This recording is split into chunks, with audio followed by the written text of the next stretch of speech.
Buy and hold, day trade, value investing. Se você já procurou entender sobre como investir em ações, provavelmente você já ouviu esses nomes. Cada um deles é uma estratégia de investimentos diferente. E todas essas estratégias são válidas e podem funcionar e te dar uma boa rentabilidade. Só que elas são meio complicadas, principalmente para quem está começando a investir ou até para quem já tem experiência, mas não tem interesse ou tempo de se aprofundar muito nesse assunto. Então, se você quer conhecer o que é, na minha opinião, o jeito mais simples, mais fácil de investir em ações, hoje eu vou te mostrar aqui nesse vídeo. Oi, eu sou a Ellen e seja muito bem-vindo ou bem-vinda a esse canal que te ajuda a transformar dinheiro em mais dinheiro. E hoje eu vou te mostrar o jeito mais fácil que existe para investir em ações. Essa é a estratégia usada por muitos investidores americanos justamente por ser extremamente prática, simples e fácil. E se tem um povo que gosta de praticidade, é o americano. Eu vou precisar analisar empresa por empresa para decidir qual que eu vou ter que comprar? Não. Com essa estratégia, depois de escolher em qual ativo você vai investir, o único trabalho que você vai ter vai ser entrar na conta do seu banco ou da sua corretora, fazer lá o investimento em menos de 3 minutinhos e pronto, vai viver sua vida. E aí no mês seguinte, ou quando você for investir de novo, você repete esse processo. E, gente, que mágica é essa? Pois é, hoje eu quero te apresentar 3 letrinhas que fazem tudo isso ser uma realidade. ETF. Então vamos lá, começando do começo. No mundo dos investimentos existem os tais índices de mercado. Esses índices, eles funcionam como uma referência, uma média ali para a gente saber se um determinado mercado está se valorizando ou não. E eles são formados por ativos que têm alguma característica em comum. E dentro desses índices, cada ativo tem um nível de importância, um peso diferente. E os ativos que formam esses índices podem ser várias coisas, mas a grande maioria deles é formado mesmo por ações. E a boa notícia é que dá para investir nesses índices e você vai fazer isso por meio dos ETFs. A sigla ETF significa Exchange Traded Funds, que a gente pode tentar traduzir aqui como fundos negociados em bolsa. Então, para investir nesses ETFs, você vai ter que acessar lá o sistema da bolsa de valores pelo seu banco ou pela sua corretora através do home broker. E esses ETFs, eles são fundos que eles servem para copiar, para imitar um determinado índice que vai ser a referência dele. Vamos de exemplo que eu acho que fica mais fácil de entender. Esses índices geralmente são criados pelas bolsas de valores. Então vamos imaginar que eu sou uma bolsa de valores e eu decidi criar um índice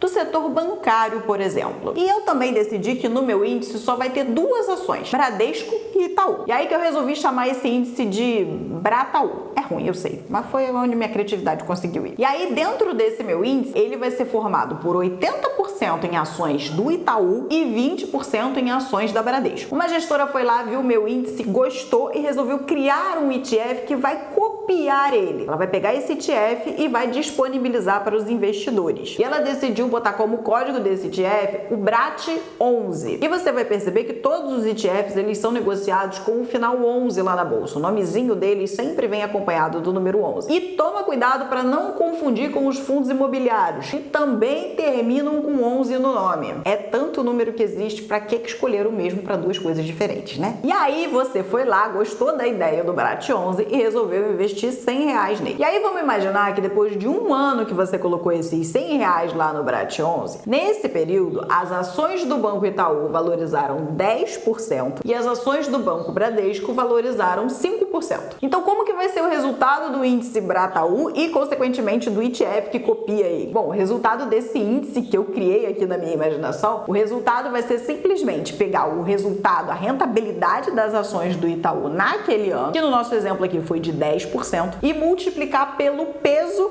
que as ações do Itaú têm na carteira daquele índice, que no caso é de 80%. Isso vai dar aí 8%.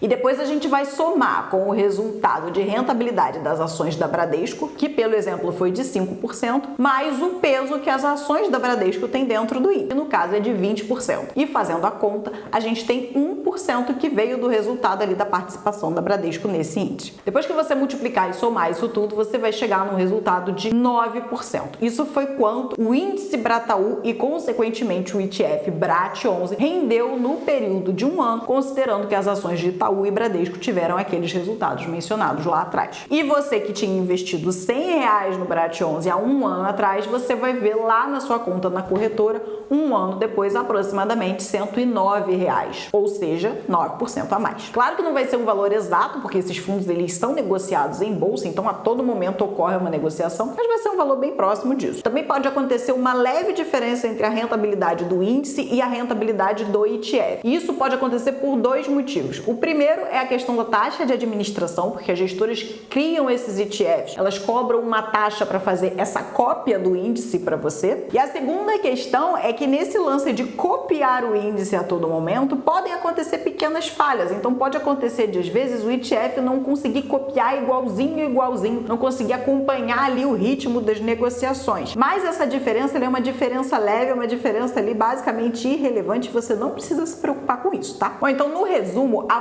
função de um ETF é copiar um índice de mercado e te entregar a mesma rentabilidade que aquele índice der. E agora que a gente já entendeu como um ETF funciona, você deve estar se perguntando, tá, mas por que é melhor investir nisso do que investir diretamente nas ações? Bom, vamos lá, se eu te perguntar se você acha que é uma boa comprar ações do setor de bancos aqui no Brasil, você provavelmente não vai ter muita dificuldade em me responder que sim, porque a gente sempre tá vendo notícias aí de que os bancos estão tendo lucros gigantescos, são empresas grandes, consolidadas, todo mundo conhece, todo mundo precisa de banco, então você não teria muita dificuldade de identificar que o setor bancário é sim um bom negócio para você investir. Mas agora, se eu te perguntasse em qual dos dois bancos eu deveria investir, em Bradesco ou em Itaú? Qual deles tem mais chance de se valorizar? Qual deles tem mais chance de me dar uma rentabilidade melhor nos próximos anos? Será que você saberia responder assim logo de cara? Provavelmente não. Então, se você quiser decidir entre os dois, você ia precisar lá analisar os balanços de cada um, entender a história, entender a dinâmica dos seus negócios, os seus pontos fortes, os seus pontos fracos, quais são os lucros de cada um, as receitas, as suas margens e qual a projeção de crescimento para os próximos anos, para depois decidir em qual das duas você iria investir. E você vai fazer isso? Provavelmente não. Mas olha só, por que ao invés de você decidir entre Bradesco e Itaú, você não fica com os dois? Já que você sabe que o setor de bancos é interessante como um todo, essa parece ser uma ideia sensata, né? Bom, agora vamos expandir um pouquinho esse pensamento. Você sempre ouve, você sempre lê aí nos seus estudos que as ações ao longo prazo são um investimento muito vantajoso. Elas tendem a se valorizar ao longo do tempo. A economia vai evoluindo, as boas empresas vão ali dando cada vez mais lucro e isso tende a valorizar o preço das suas ações. Mas aí a questão é, como é que você vai selecionar essas empresas dentro daquele mar de opções que existe lá na Bolsa de Valores? E aí a gente volta naquele problema de ter que estudar mais profundamente sobre cada uma que te interessar. Então por que não comprar as principais empresas da Bolsa todas de uma vez só? E é justamente isso que o ETF te permite fazer. Ele permite que você compre ali um conjunto de ações tudo ao mesmo tempo, sem que você precise estudá-las individualmente e te economizando muito tempo. Por isso eles são a maneira mais simples e mais fácil de investir em ações. Se você apenas investir em ETFs ao longo do tempo e a bolsa de fato se valorizar no longo prazo, que é o que a gente sabe que acontece, pronto, você ganhou dinheiro sem ter trabalho nenhum. E aí, curtiu a ideia desse investimento molezinha? Pois é, agora eu vou te dar alguns exemplos de ETFs que existem aqui na nossa bolsa para depois você pesquisar um pouquinho mais sobre eles. Mas antes eu vou te pedir para se inscrever aqui no canal, porque isso é muito importante, me faz muito feliz. E se você gostou do que viu até aqui, também já deixa aquele like bem grandão pro YouTube entender que esse vídeo é importante e entregar esse conteúdo para mais gente. Já deu like? Agora podemos continuar. Então vamos dizer que você se apaixonou pela ideia dos ETFs e quer começar comprando as empresas mais relevantes da nossa bolsa, as principais empresas mais negociadas, as que têm ali um maior valor de mercado. Bom, então nesse caso você vai gostar desses ETFs que estão aparecendo aqui do lado, porque eles copiam o índice Bovespa, que é o principal índice que a gente tem de ações aqui na nossa bolsa brasileira. Então toda vez que você ouve alguém falando, a bolsa subiu 2% hoje, a bolsa caiu 3% hoje, a pessoa está falando, na verdade, da oscilação, da valorização desse índice Bovespa, que é composto por mais de 90 empresas. E comprando um desses ETFs aí do lado, você consegue investir nessas 90 empresas em uma tacada só. Bom, e se você quiser dar uma ousada e procurar empresas menores que tenham um maior potencial de crescimento, já que elas ainda não são tão consolidadas, mas que também vão oferecer um pouco mais de risco, você pode dar uma olhada nesses ETFs aqui do lado que copiam o índice SMLL, das Small Caps, as empresas de menor valor de mercado negociadas aqui na nossa bolsa. Bom, e se a ideia for sair um pouquinho de Brasil e investir lá na terra do Mickey, os Estados Unidos, você também consegue com ETFs negociados aqui na bolsa brasileira. Aqui do lado eu coloquei algumas opções de ETFs que copiam o índice S&P 500, que é o índice composto pelas 500 maiores empresas negociadas lá na bolsa americana. Mas se só os Estados Unidos não forem suficientes para você, dá também para investir em ações do mundo inteiro, com esses dois ETFs que estão aparecendo aqui do lado. Bom, você deve ter percebido que para cada um desses exemplos que eu te dei, existe mais de uma opção de ETF que copia o mesmo índice. E o que muda de um para o outro, né? Primeiro que eles são criados aí por gestoras diferentes para serem concorrentes. Cada um deles também vai ter uma taxa de administração diferente, então é interessante você procurar aqueles que tenham uma taxa de administração melhor para sobrar mais rentabilidade para você. Eles também podem ter uma liquidez diferente, ou seja, alguns podem ser muito negociados e outros podem não ter tantas negociações assim. Também cada um desses ETFs vai ter a sua qualidade na cópia. Alguns vão ser mais fiéis ali ao índice original e outros vão ter um pouquinho mais de desvios. Mas como eu falei lá atrás, não costuma ser nada muito relevante, nada que você precise se preocupar tanto. Ah, e tem mais uma coisa também. Ali atrás eu te dei exemplos de ETFs mais amplos, né, que abrangem ali grandes mercados, um país inteiro ou um mundo inteiro. Mas existem ETFs mais específicos, mais temáticos, digamos assim. O exemplo deles é o Jogo 11, que investe em empresas do setor de games e esportes. E também existem ETFs que são compostos por empresas que têm uma característica em comum, mas que não são necessariamente do mesmo setor. Um exemplo disso é o Gov11, que é composto por empresas que têm uma governança corporativa diferenciada, ou seja, são aquelas empresas que prezam mais pela transparência, pela ética e buscam estar mais alinhadas aos interesses dos seus acionistas. Ou seja, um leque muito grande de opções, dá para montar a sua carteira de ações todinha só investindo em ETFs. Para te ajudar, eu vou deixar um link lá na descrição desse vídeo do site da nossa bolsa, a B3, onde ela faz uma listagem de todos os ETFs que existem e que você pode comprar direto lá pelo seu home broker. E, sinceramente, para você que está querendo começar a investir em ações de uma maneira simples, prática e fácil, não existe opção melhor do que os ETFs. Isso quer dizer que eles são a opção mais lucrativa, é onde você vai ganhar mais dinheiro? Aqui no Brasil, provavelmente não. Mas tenha em mente que ter a maior rentabilidade não é o mais importante. O mais importante é você encontrar uma estratégia de investimentos que funcione para você, que se encaixe no seu estilo de vida, no seu nível de interesse sobre investimentos e que seja simples, de um modo que você consiga fazer sempre. E vai por mim, os ETFs são a melhor opção para muita gente que não tem a menor pretensão de virar um especialista em investimentos. Bom, agora seus próximos passos são estudar um pouquinho mais sobre os ETFs. Você pode usar aquele link que eu deixei lá na descrição para te ajudar. Depois você decide com qual deles vai começar e assiste a esse vídeo aqui do lado, onde eu te explico como funciona o Home Broker, que é a ferramenta que você vai precisar para comprar e vender esses ETFs aí ao longo da sua vida de investidor. Pode assistir que o vídeo é muito passo a passo e eu garanto que depois dele você vai se sentir pronto aí para fazer as suas primeiras compras e começar no mundo dos investimentos e ações da forma mais prática que existe. Te vejo no próximo vídeo.